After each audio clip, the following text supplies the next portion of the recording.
नोटबंदी से ये बात ठीक है कि कष्ट हुए हैं, ये बात भी ठीक है कि कुछ लोगों की मृत्यु हुई है, लेकिन नोटबंदी एक हुई है ना। हाँ, पहले पूरी बात सुन ली ना आपको। नहीं, सुन लो ना यार सर, मृत्यु हुई है कि नहीं? मृत्यु हुई है हाँ। तो सुन लो, लेकिन 100 नहीं हुए जो आप कह रहे हो। दूसरी तीसरी बात मैं कह रहा हूं कि नोटबंदी एक बहुउद्देशीय कदम था जिसके कुछ आपने चर्चा की है, और नोटबंदी से इस देश को, मैं नरेंद्र मोदी की अनेक नीतियों का तो विरोध कर सकता हूं, लेकिन पहले दिन से हम लोग नोटबंदी के साथ खड़े थे। और जो आप कह रहे हैं ना, आप कौन सी नीति का विरोध करते हैं नरेंद्र मोदी का? कौन सी नीति का? बताइए। जैसे आप लिबरलाइजेशन का विरोध करते हो, हम लोग तो आप पैदा हुए हो, हम लोग तो सड़कों पर उतर करके, और भूमंडलीकरण का, अटल बिहारी वाजपेयी से लेकर और नरेंद्र मोदी का विरोध किया। नीतियों का लड़ाई लड़ने का है, क्या बात कर रहे हो? हमको आपका स्वागत है सर, के लिए ताली बजा दीजिए। मैं छात्रों के सवाल लेता हूँ, कन्हैया, छात्रों के सवाल।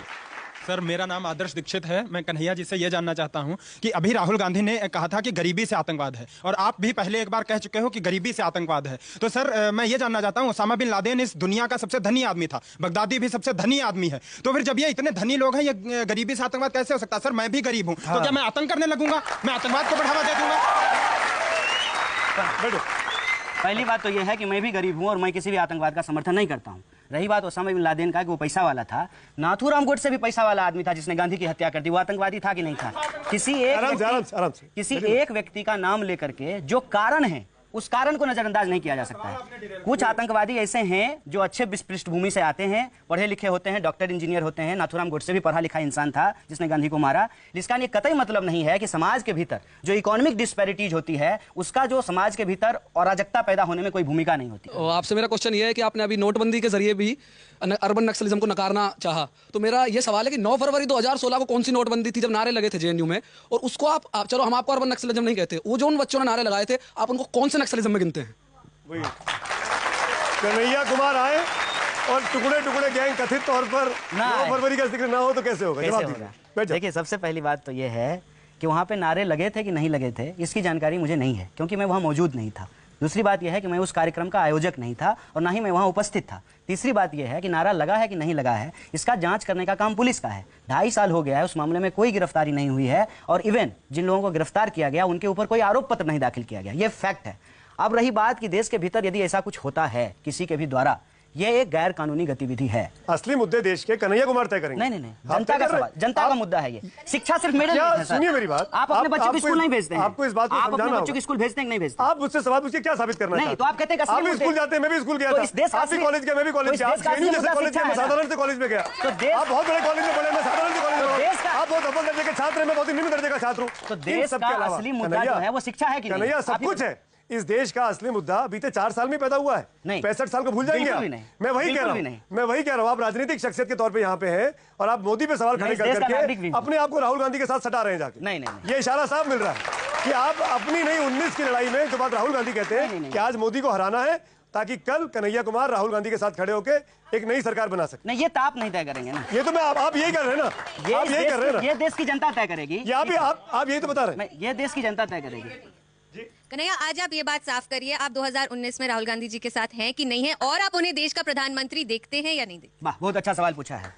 मैडम को शायद खबर नहीं हो, दिल्ली में ही रहती है, मैं इनको बता देता हूँ। दिन दहाड़े 15 अगस्त से ठीक पहले इस देश का संविधान जलाया गया, बाबा साहब भीमराव अंबेडकर मुर्दाबाद का नारा लगाया गया। मैं उनके खिलाफ हूं और इस देश के संविधान के साथ हूं, और आप भी यदि इस देश के संविधान के साथ हैं तो मैं आपके साथ भी हूं। आज इस देश में संविधान को बचाने की लड़ाई है, किसी को प्रधानमंत्री हराने, किसी को प्रधानमंत्री बनाने की लड़ाई नहीं है। राहुल गांधी के साथ नहीं, खुद को नहीं बचाया, घर खुद से साफ हो जाता है। घर खुद से साफ नहीं होता है मैडम, घर में झाड़ू लगाना पड़ता है। आजादी की बात करनी होती है, आखिरी सवाल। खुद से साफ नहीं होता है। सर, आप सरकार की इतनी आलोचना करते हो, बुराई करते हो। नाम बताओ पहले। मेरा नाम शांतनु पांडे है। आप सरकार की इतनी बुराई करते हो, आलोचना करते हो, तो आप ही बता दो कि आपको सरकार के 5 अच्छे काम क्या लगे?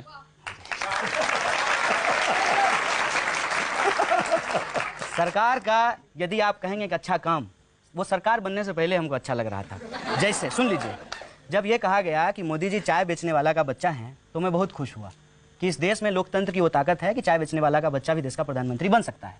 लेकिन जब वो सरकार बन करके आए, उन्होंने चाय वाले के कुछ नहीं किया चाय बेचने वालों के लिए, तो मैं उनसे दुखी हो गया।